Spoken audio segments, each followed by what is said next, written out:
하나님의 말씀은 출애굽기 13장 1절에서 10절까지의 말씀입니다. 구약 성경 101쪽입니다.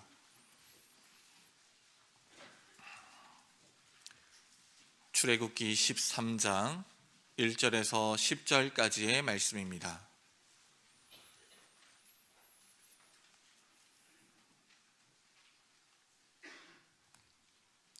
제가 받들어 읽겠습니다.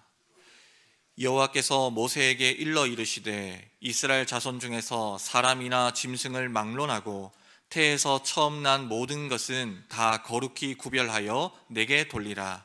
이는 내 것이니라 하시니라. 모세가 백성에게 이르되 너희는 애굽 곧 종되었던 집에서 나온 그날을 기념하여 유교병을 먹지 말라. 여호와께서 그 손의 권능으로 너희를 그곳에서 인도해 내셨음이니라. 아비법 이날에 너희가 나왔으니 여호와께서 너를 인도하여 가나안 사람과 헷 사람과 아모리 사람과 휘 사람과 여부스 사람의 땅 곧 내게 주시려고 내 조상들에게 맹세하신 바 젖과 꿀이 흐르는 땅에 이르게 하시거든. 너는 이달에 이 예식을 지켜 이레 동안 무교병을 먹고 일곱째 날에는 여호와께 절기를 지키라. 이레 동안에는 무교병을 먹고 유교병을 내게 보이지 아니하게 하며 내 땅에서 누룩을 내게 보이지 아니하게 하라. 너는 그날에 내 아들에게 보여 이르기를 이 예식은 내가 애굽에서 나올 때에 여호와께서 나를 위하여 행하신 일로 말미암음이라 하고 이것으로 내 손의 기호와 내 미간의 표를 삼고 여호와의 율법이 내 입에 있게 하라. 이는 여호와께서 강하신 손으로 너를 애굽에서 인도하여 내셨음이니 해마다 절기가 되면 이 규례를 지킬지니라. 아멘. 우리 크신 우리 하나님의 영광을 우리 박수로 또 영광 올리겠습니다. 아멘. 할렐루야. 2023년 새해 첫 주입니다. 우리 밝은 내일을 소망하며 하나님의 인도를 받는 법이라고 하는 제목으로 말씀 선포하겠습니다. 무슨 일이든지 기본이 중요합니다. 우리가 왜 성경을 읽습니까? 성경을 읽는다고 하는 것은 보물을 찾는 것과 똑같습니다. 이 성경 안에는 온갖 보물이 다 숨겨져 있습니다. 진주도 있습니다. 사파이어도 있습니다. 여러 가지 보물들이 숨겨져 있는데, 이 성경은 이 보물들이 숨겨져 있는 보물섬 지도와 같습니다. 그래서 우리가 은혜를 받고 나면 보면 볼수록 재미있는 책이 성경입니다. 은혜로운 책이 성경이라고 하는 것입니다. 골로새서 2장 9절에서 10절에 보시면은 그 안에는 신성의 모든 충만이 육체로 거하시고 너희도 그 안에서 충만하여졌으니 그는 모든 통치자와 권세의 머리시라. 예수님께서 육체를 입고 이 땅에 오신 것은 아버지 안에 있는 신성의 모든 충만을 우리에게 주시기 위해서 이 땅에 오셨다. 그렇게 말씀하고 있습니다. 이것은 남의 이야기가 아닙니다. 나의 이야기입니다. 그래서 이 성경은 나에게 보물과도 같은 책이 되는 것입니다. 출애굽기 12장에 보면은 6월절 사건을 통하여서 내 신분이 변화되었습니다. 바로의 노예에서 하나님의 백성으로 신분이 바뀌어졌습니다. 그리고 오늘 읽었던 13절부터는 구원받은 그 이후에 대해서 기록하고 있습니다. 오래전 분입니다마는 박영선 목사님이라고 하시는 분이 구원 그 이후라고 하는 책을 썼습니다. 그 책에 보면은 한국 교회가 가지고 있는 맹점을 신랄하게 비난하고 있습니다. 예수님을 믿고 천당 갑시다. 이것은 누구나 다 잘합니다. 교회들마다 열심을 다해서 잘합니다. 그런데 구원받은 그 이후에 대한 대책도 없고 모델도 찾기 힘든다는 거예요. 그렇기 때문에 구원받은 이후가 정말 중요한데 지금 거기에 대한 대책이 없다고 하는 거예요. 이런 얘기들이 쭉 나옵니다. 출애굽기는 40장으로 기록되어 있죠. 그리고 그 가운데 구원에 관한 사건은 1장부터 12장까지 딱 마무리가 되고 13장부터 40장까지 즉 28장은 구원받은 그 이후에 생활에 대한 말씀이 기록되어 있습니다. 그러니까 4분의 3이 구원받느냐 안 받느냐 이 문제가 아니고 4분의 3은 구원받은 이후에 우리의 생활에 대해서 가르치고 있다는 것을 아셔야 됩니다. 자, 신약에 보면 구원에 관한 핵심적인 메시지를 전하고 있는 책이 로마서거든요. 로마서인데 1장부터 3장까지 구원의 문제를 다 해결하고 4장부터 16장까지 보면은 구원받은 이후에 우리의 생활에 대해서 가르치고 있는 거예요. 것입니다. 구원 이후에 우리 생활이 얼마나 중요한 건지 가르치고 있는 것입니다. 그러나 유감스럽게도 많은 사람들이 출애굽기로 하면은 1장부터 12장까지 해서 끝나버립니다. 나는 구원받았다 끝 그렇게 생각한다는 거예요. 신장으로 하면 로마서 1장부터 3장까지 구원받았으니 끝. 나는 천국 갈 티켓을 확보했으니까 나는 이제 되었다. 그러고는 어떻게 살아야 할 것인지에 대한 구체적인 질문을 하지 못하고 살아가는 겁니다. 예수님을 보고 우리가 어떻게 살아야 하는가 보셔야 되는데 그게 안 됩니다. 로마서 8장 17절입니다. 우리가 하나님의 상속자라고 말씀하고 있습니다. 자녀이면 또한 상속자, 곧 하나님의 상속자요. 그리스도와 함께한 상속자니 우리가 그와 함께 영광을 받기 위하여 고난도 함께 받아야 할 것이니라. 자, 우리를 어떻게 하나님께서 예우하고 계시느냐 하면 예수님과 똑같이 예우하신다는 거예요. 예수님과 똑같은 몫을 우리에게 주신다는 겁니다. 상속자를 주시는데 삼으시는데 예수님과 똑같은 상속자를 삼으신다는 거예요. 자, 여기서 우리가 한 가지 중요한 것을 고민해 봐야 됩니다. 중요한 문제가 하나 있는데 인간은 기계가 아닙니다.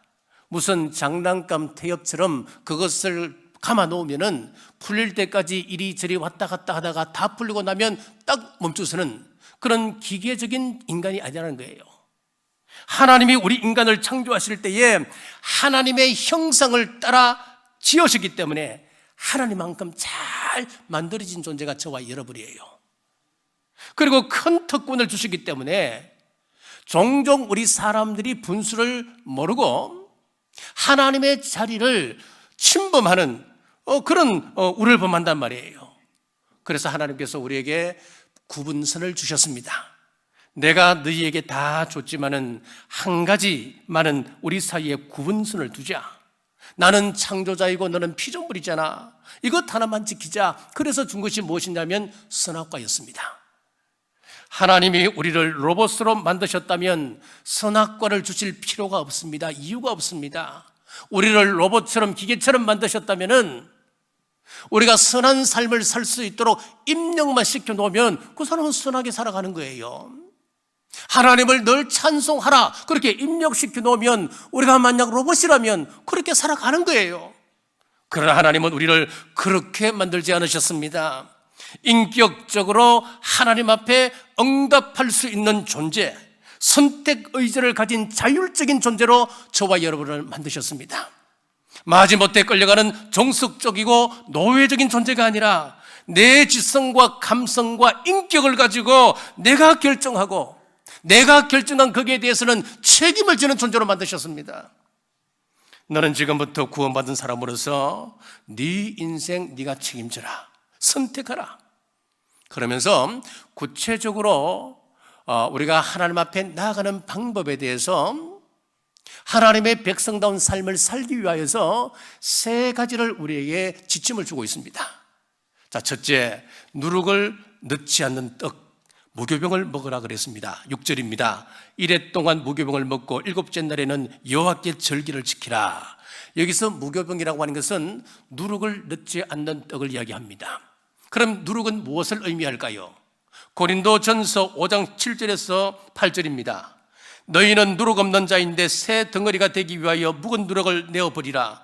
우리의 유월절 양 곧 그리스도께서 희생되셨느니라. 이러므로 우리가 명절을 지키되 묵은 누룩으로도 말고 악하고 악에 찬 누룩으로도 말고 누룩이 없이 오직 순전함과 진실함의 떡으로 하자. 자, 여기서 누룩이라고 하는 것은 죄성을 이야기합니다. 이스라엘 백성들이 400년 노예 생활을 할 때에 애굽에서 바로의 눈치를 보며 적당하게 살아가는 것입니다. 아부하며 세상과 타협하며 살아가는 그것을 이야기합니다. 그러나 이제 구원받은 하나님의 백성들은 하나님의 원칙에 맞춰 살아가야 됩니다. 새 질서를 받아들여야 하는 것입니다. 자, 예를 들어서 요즘 건강에 대한 관심들이 상당히 높죠. 웬만한 분들은 다 운동하시려고 그러고 또 음식을 가려 드시려고 예를 쓰십니다. 자, 건강에 있어서 우리가 좀 가려야 될 것 300을 주의하라 그러잖아요. 300이 뭡니까? 흰 쌀밥, 흰 설탕, 흰 조미료, 이게 300입니다. 이것은 좀 멀리 해야 된다는 거예요. 미원이 처음 나왔을 때 맛의 혁명이라 할 정도로 엄청난 인기를 끌었습니다.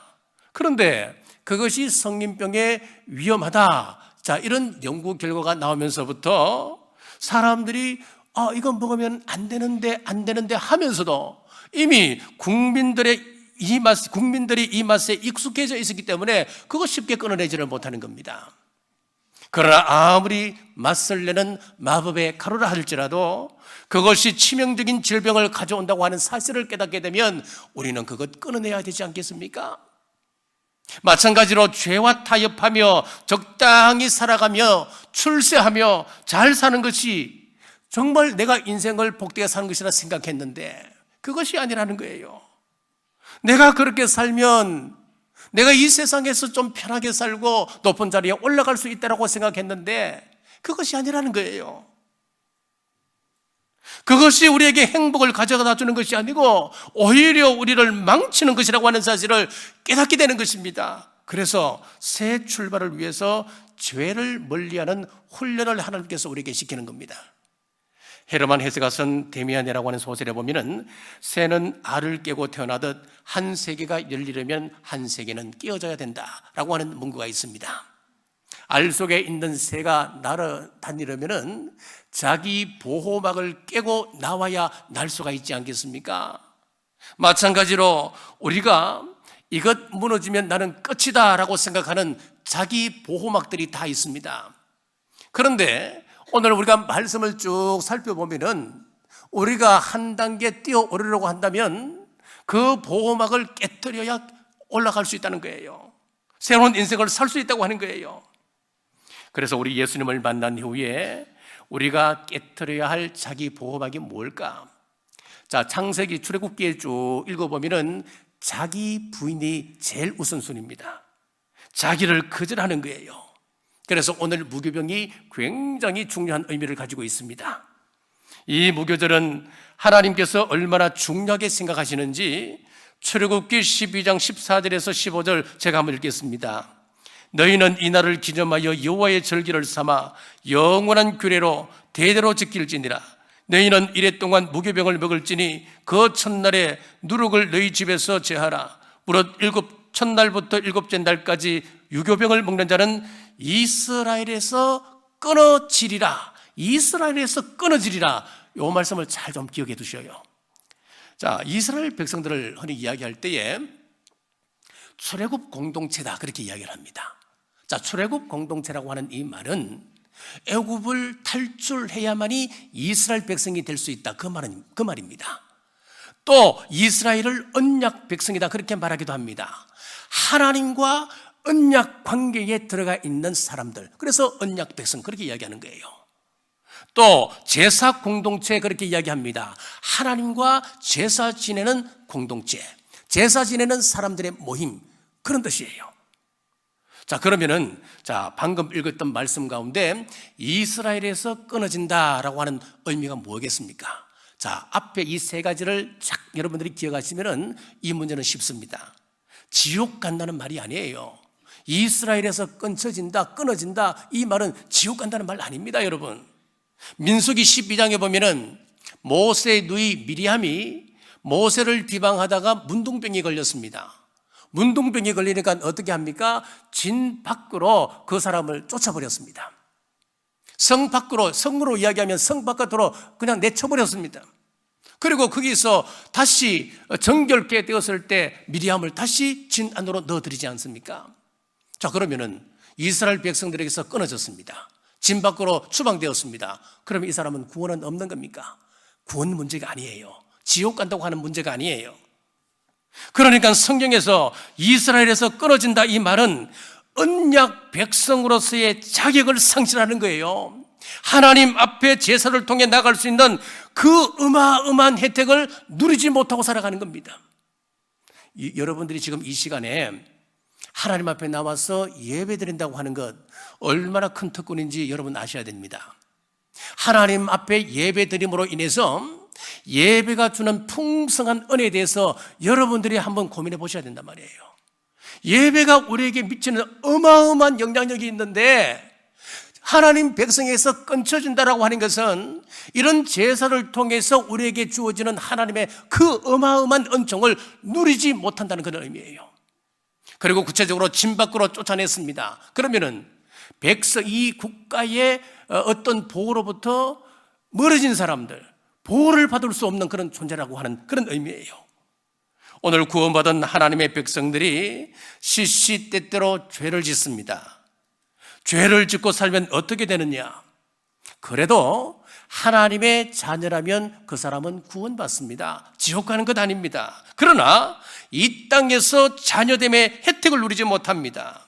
구원받았다 하면서도 여전히 바로의 노예로서 살아갑니다. 바로에게 속하여서 종된 삶을 살아가는 겁니다. 자, 성경은 말씀합니다. 데살로니가전서 5장 22절에 보면 악은 어떤 모양이라도 버리라, 그렇게 말씀하고 있습니다. 자, 죄의 문제를 해결하기 위해서 우리 주님께서 십자가를 지셨는데 우리가 십자가를 사랑한다 말로는 하지만은 죄를 여전히 즐기고 있고 죄를 짓고 난 이후에 합리화하면서 우리가 살아간다면 십자가의 그 가치를 무효화시키는 것입니다. 사랑하는 여러분, 2023년에는 누르긴 죄를 멀리하셔서 이 땅에서도 언약 백성의 혜택을 풍성히 누릴 수 있는 우리 남부의 모든 성도님들 되시길 주님의 이름으로 축복합니다. 자, 두 번째, 처음 난 것을 구별하여 하나님께 드려야 합니다. 1절에서 2절입니다. 여호와께서 모세에게 일러 이르시되 이스라엘 자손 중에서 사람이나 짐승을 막론하고 태에서 처음 난 모든 것은 다 거룩히 구별하여 내게로 돌리라. 이는 내 것이니라 하시니라. 자, 우리가 보통 은혜를 이야기하고 구원을 이야기할 때에 이것은 공짜로 받는 것이다, 대가 없이 그저 주시는 것이다, 그렇게 생각들을 많이 합니다. 자, 그런데 구원은 절대 공짜가 아닙니다.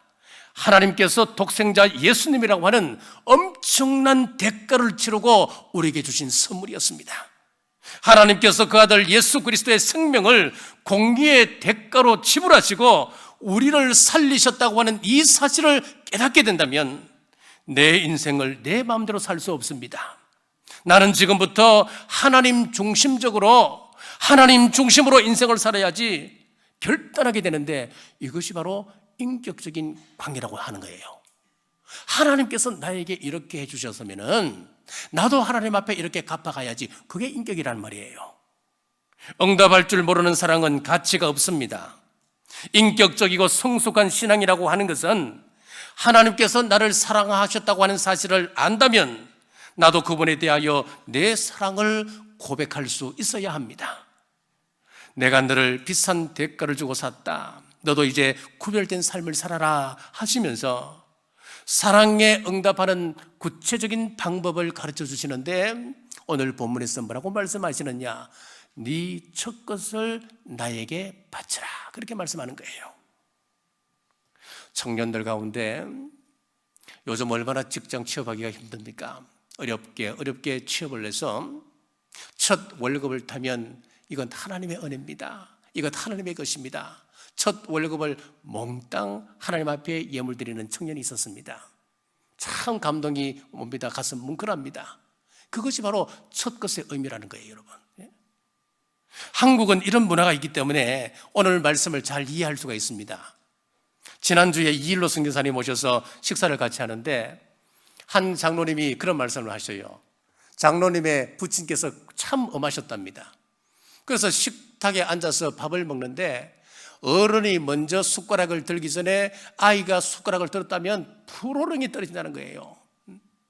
먹을 때 쩝쩝 소리를 내거나 아니면은 말하면서 뭘 식사를 한다 하면은 그냥 몽둥이로 막 머리를 사정없이 그렇게 때렸다는 거예요. 그래서 옛날에 그 밥상머리 교육 그거 이야기를 하면서 참 많이 웃고 그랬었습니다만은 그렇습니다. 식탁에서 누가 먼저 숟가락을 들어야 먹을 수 있습니까? 어른이 먼저 숟가락을 들어야 식사를 할 수 있는 것 아니겠습니까? 그 나머지 사람들이 어른이 먹고 난 다음 숟가락을 뜨고 난 다음에 같이 숟가락을 드는 거예요. 이것이 문화고 질서인 거예요. 하나님께서 하나님을 어른으로 예우하는 방법을 가르쳐 줬는데 내가 가진 가장 좋은 것, 최상의 것, 가장 으뜸의 것을 하나님께 드리는 겁니다. 하나님께서 그것을 법으로 정해 놓으셨어요. 이렇게 첫 것을 드리는 것이 하나님을 어른으로 인정하고 하나님을 내 인생의 주인임을 고백하는 것임을 믿으시고 우리 새해에는 첫 것을 잘 구별하여 올려드리는 우리 남부교회 모든 성도님들 되시길 주님의 이름으로 축복합니다. 자, 셋째, 불기둥과 구름기둥을 따라가는 것입니다. 22절입니다. 낮에는 구름기둥, 밤에는 불기둥이 백성 앞에서 떠나지 아니하니라. 자, 구원받은 그날부터, 내가 남부교회에 등록하는 그날부터 내가 가진 인생의 모든 문제가 싹 그냥 해결되면 얼마나 좋겠습니까? 지금 코로나로 온 세계가 힘들어 있지 않습니까? 코로나가 옆 사람이 코로나 걸려서 지금 병원에 입원한다 하더라도 나는 예배당에 가서 예배 한 번 드리면 코로나로부터 자유할 수 있다. 그렇습니까, 여러분? 예배 드린다 하더라도 코로나는 나는 걸립니다. 예배 드리고 나면 유혹도 사라지고 마귀의 도전도 사라지고 걱정, 근심도 사라지면 얼마나 좋겠습니까? 그러나 예수님 믿어도 이런 것은 여전히 그대로 있습니다. 그러나 우리가 세상 사람들과 다른 것이 하나 있다고 한다면 우리에게는 여전히 불기둥과 구름기둥이 우리 앞에 있다고 하는 것입니다. 우리를 떠나지 않고 있다고 하는 것입니다. 하나님은 우리를 고아처럼 사막 한가운데 내던져 두시지 않는다고 하는 사실입니다. 우리가 어려움을 겪고 문제를 만나고 사탄의 도전에 직면한 그때도 하나님께서 동행하십니다. 인도하시고 지켜주십니다. 이것이 바로 구름기둥과 불기둥입니다. 자, 이런 우리 하나님의 인도를 받으려면은 이 원칙을 여러분들이 꼭 지키셔야 합니다. 우리의 시선을 구름기둥에서 떼면 안 됩니다. 구름기둥이 움직여야 백성들이 진을 정리하고 짐을 싸서 이동할 수 있었기 때문에 그렇습니다. 이 말은 무슨 이야기냐면은 내가 머물고 행진하는 것은 이스라엘 백성들의 의지와는 무관하게 하나님께서 일방적으로 이것을 결정하신다, 그 이야기거든요. 자, 지난주 우리 수요일 원로 목사님의 장례식 때 우리 원로 목사님의 추모 영상을 우리 함께 보면서 원로 목사님의 예수님의 사랑을 다시 한번 생각하게 되었습니다. 오직 주님, 오직 예수님 신앙으로 곁길 가지 않으시고 마치 멍게를 맨 암소처럼 뚜벅뚜벅 오직 주님 가신 그 길을 걸어가셨던 분이 우리 원로 목사님이십니다. 우리 원로 목사님이 가장 좋아하셨던 찬송을 혹시 아시는지요? 제가 부목사 시절에 원로 목사님께서 설교하시면서 당신께서 가장 좋아하는 찬송을 말씀하셨는데 마침 그 찬송을 저도 좋아하는 찬송이기 때문에 저는 지금도 기억합니다. 찬송가 439장입니다. 십자가에 가까이 의지하고 서서 천국 이를 때까지 항상 머물겠네. 십자가 무한 영광일세 요단강을 건넌 후 영원 안식 얻네. 남부교회 30년 사역을 하시면서 난관이 왜 없었겠습니까? 수많은 난관을 십자가 의지하고 시험을 이기셨듯이 지금 우리 남부교회가 처해 있는 이 난관 우리가 다 잘 아시지 않습니까? 이 난관도 우리가 십자가 의지하고 나가면 반드시 넘을 수 있으리라 믿습니다. 우리 교회가 2019년 송구 영신 예배 때 비전 2027을 선포했습니다. 비전 2027을 선포하고 난 그 다음에 2020년 3월이 되니까 이 코로나로 인해서 예배가 제대로 되지 않는 거예요. 잘 참 큰일 났습니다. 비전은 선포했지, 코로나로 집회는 힘들지. 하지만 우리 교회는 힘껏 비전을 따라서 일을 감당했습니다. 지역에 있는 우리 독거 노인들 돌봄 사역, 그리고 학원 사역, 농어촌 미자립교회 지원, 해외 학교 건립, 해외 교회 건축 등등 우리가 할 수 있는 역량껏 정성을 다해서 우리가 일을 감당했습니다. 그런데 변수가 생겼습니다. 복병을 만났습니다. 코로나 그러면은 경주의 관광객들이 줄어들 것이라 생각했는데 의외로 외국으로 나가지 못하는 사람들이 우리 경주, 그것도 황련길에 몰려들기 시작한 거예요. 그래서 주말 되면은 북새통을 이룹니다. 자, 2022년, 그러니까 작년입니다. 1월부터 11월까지 11개월입니다. 11개월 동안 경주에 찾아온 관광객 수가 얼마인지 한번 보실랍니까? 이것은 한국관광공사에서 발표한 내용인데 경주에 온 관광객 수가 4,172만 1,435만 명. 잘 모르겠지요. 4천만 명이 넘어요. 4천만 명이. 우리 남한의 인구가 얼마인 줄 아십니까? 5,160만이에요. 그러면은 경주에 온 사람이 뒤가 다 떼고 4천만 명. 남한의 인구가 5천만 명. 그러면 몇 프로입니까? 80%예요. 80%가 작년 1월부터 11월까지 경주에 온 거예요. 그러니까 주말이 어떻겠습니까? 여러분 다 겪어보셨지 않습니까? 우리 목사님, 우리 남부교회가 너무 좋은데요. 교회까지 들어갈 수가 없어요. 교회 겨우 이제 길을 통과해갖고 교회 앞에까지 오면은 주차장이 없어요. 주차할 수가 없어요. 그래서 3번 교회를 빙빙 돌다가 3바퀴 돌다가 그냥 돌아가기도 하고 어떤 데는 인터넷으로 유튜브로 예배를 그냥 드립니다. 이걸 한 3번, 4번 겪고 나면은요, 그 다음 어떻게 전화 온 줄 아십니까? 남부교회 너무너무 좋은 교회인데 미안합니다. 내가 가까운 교회 가겠습니다. 이런 사람들이 한두 명 아닌 거예요. 그래서 이런 생각을 했습니다. 혹 하나님께서 우리 교회를 지금 집회에 어려움을 두시고 이런 여러 가지 문제가 생긴 것을 볼 때에 하나님께서 이전하라고 하시는 사인이 아닐까? 그런 생각도 했었습니다. 그래서 우리 당회에서 장로님들이 이 문제에 대해서 심도 있게 연구하고 또 백방으로 여러 가지 일을 알아봤습니다. 먼저 경주시에 알아봤습니다. 경주시에서 이제 이렇게 계획을 이야기했더니만 황리단 길이 지금 복잡하고 주차난 때문에 힘든다는 건 다 알지만은 우리가 그 좁은 땅 200억 이상을 들여서 그것을 사들여 그 길을 주차장으로 사용한다. 이거는 말이 안 된다는 거예요. 의회에 통과할 수도 없고 우리는 그렇게 못한다는 거예요. 자, 시에서는 거부했습니다. 자, 부동산을 통해서 알아보니까 우리 화장실 쪽 그 주차장에 보면은 한 30평 가까이 우리 땅이 아니에요. 어느 문중에 그 땅이 들어가 있습니다. 그러니까 거기에는 건축할 수가 없습니다. 이런저런 이유로 인해서 부동산에서도 손을 들었습니다. 자, 답답한 마음에 새벽에 기도하는데 하나님께서 문득 이런 마음을 주시는 것 같아요. 저에게 이런 감동을 주시는 것 같았어요. 이스라엘 백성들이 얼마나 빨리 가나안 땅에 들어가고 싶었을까? 그들이 살고 있었던 고센 땅에서 해안길로 따라 올라가면 11일이면 가나안 땅에 들어갈 수가 있는데 하나님께서는 그 길로 인도하지 않으시고 느닷없이 광야로 몰아넣으셔서 어떤 때는 한 장소에서 한 달, 2달, 석 달을 움직이지 않고 거기에 진을 치게 하는 것입니다. 그냥 하늘을 바라보고 구름이 움직이는지 안 움직이는지 그것 바라보고 있으라는 거예요. 얼마나 답답한 노릇입니까? 그러다 구름 기둥이 움직이면 백성들이 짐을 정리해서 움직입니다.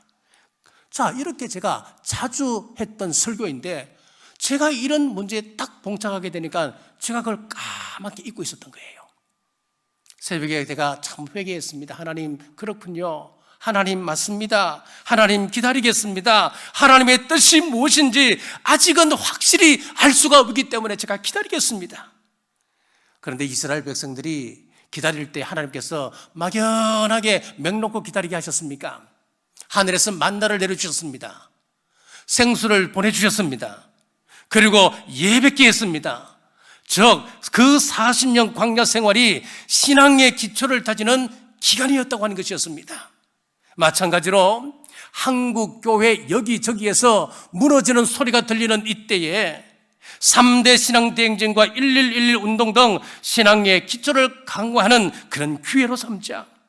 오직 예수님 신앙 분명히 하고 진리의 빛으로 세상에 희망되는 삶, 우리가 하나님 앞에서 어떤 삶을 살아야 할 것인가, 이 삶을 강화시키자, 그런 결심을 하게 되었습니다. 앞으로 이 지역이 어떻게 변할지 아무도 모릅니다. 하지만 우리가 기초를 튼튼하게 하고 준비하고 있으면 하나님은 하나님의 때 반드시 우리 교회에 큰 은혜 베풀어 주실 줄 저는 믿습니다. 이스라엘 백성들이 구름 기둥을 보고 움직이듯이 하나님의 때를 기다리는 우리 남부교회 모든 성도들 되시길 주님의 이름으로 축복합니다. 사랑하는 남부가족 여러분, 우리 새해에도 우리는 열심히 할 것이라고 하는 결단을 다 할 것입니다. 그러나 이것 주의하셔야 됩니다. 바쁘게 사역을 하다 보면, 열심히 앞만 보고 봉사하고 나가다 보면은 핵심을 놓칠 수가 있습니다. 신앙의 핵심은 뭘까요? 오직 예수님입니다. 이 예수님이라고 하는 핵심을 놓쳐버리면 아무것도 아닙니다. 어떤 마을에 잘 지어진 예쁜 예배당이 있었습니다. 많은 관광객들이 그 교회당을, 예배당을 구경하러 오곤 했습니다. 그 교회 벽에는 우리는 십자가에 못 박힌 그리스도를 믿는다라고 하는 그런 문구가 잘 보이게끔 조각이 되어 있었습니다. 자, 그런데 어느 날부터인가 건물 벽으로 담쟁이 넝쿨이 자라기 시작했습니다. 담쟁이가 올라오니까 이 교회 건물과 벽과 참 조화롭게 잘 어우러지는 거예요. 그래서 그 교회 목사님은 아침마다 나오면서 오늘은 담쟁이가 어디까지 자랐나, 그거 보면서 하루를 재밌게 즐기는 겁니다. 담쟁이 넝쿨이 어느덧 자라서 그 교회 벽에 새겨져 있는 글을 가르기 시작했습니다. 먼저는 십자가에 못 박힌이라고 하는 글을 가리웠습니다. 그래서 그 교회 벽에서는 우리는 그리스도를 믿는다라고 하는 글만 보이게 되었습니다. 그 담쟁이 넝쿨이 더 뻗어나가서 이번에는 그리스도를 가려버렸습니다. 그래서 그 예배당 그 벽에는 우리는 믿는다, 이 글자만 남게 되었다는 거예요. 우리가 핵심을 놓치면 이렇게 됩니다. 오늘 2023년 교회를 섬길 직분자들 임명을 합니다. 임명된 모든 분들이 오직 주님이라고 하는 신앙의 핵심을 붙잡고 실천사항으로 나는 죄를 멀리하겠습니다. 하나님의 것을 반드시 구별하겠습니다. 말씀의 인도를 받고 뚜벅뚜벅 걸어가겠습니다. 결단하실 때에 하나님의 약속하신 기업을 풍성히 누리는 우리 남부교회 모든 성도님들 되시길 주님의 이름으로 축복합니다. 기도하겠습니다. 아버지, 은혜를 감사합니다. 우리가 구원받은 그 이후의 삶에 대해 말씀을 나누었습니다.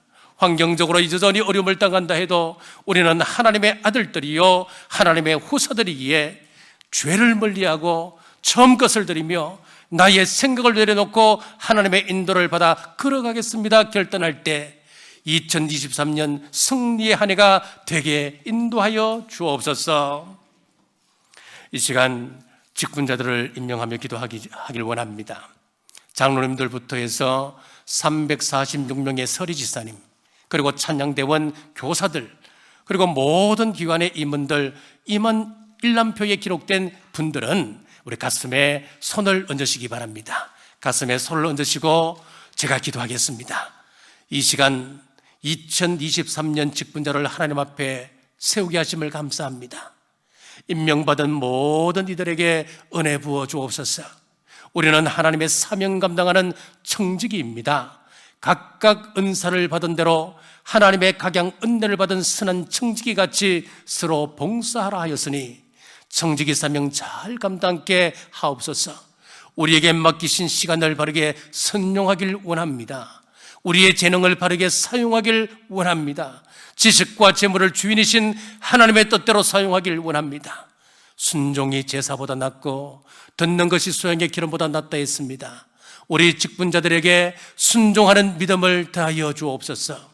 여러 모양으로 교회를 섬길 때 기쁘고 즐거움으로 섬기게 하시고 도덕적으로도 깨끗하여 사회 속에서 인정받게 하시며 성령 충만케 하셔서 서로 위로하고 지지하고 격려하는 행복한 공동체를 이룬 일에 최선을 다하여 마지막 때 주님께만 온전히 쓰임받는 우리 남부교회 만들어가게 하옵소서. 다시 오실 예수님 이름으로 간절히 기도드리옵나이다.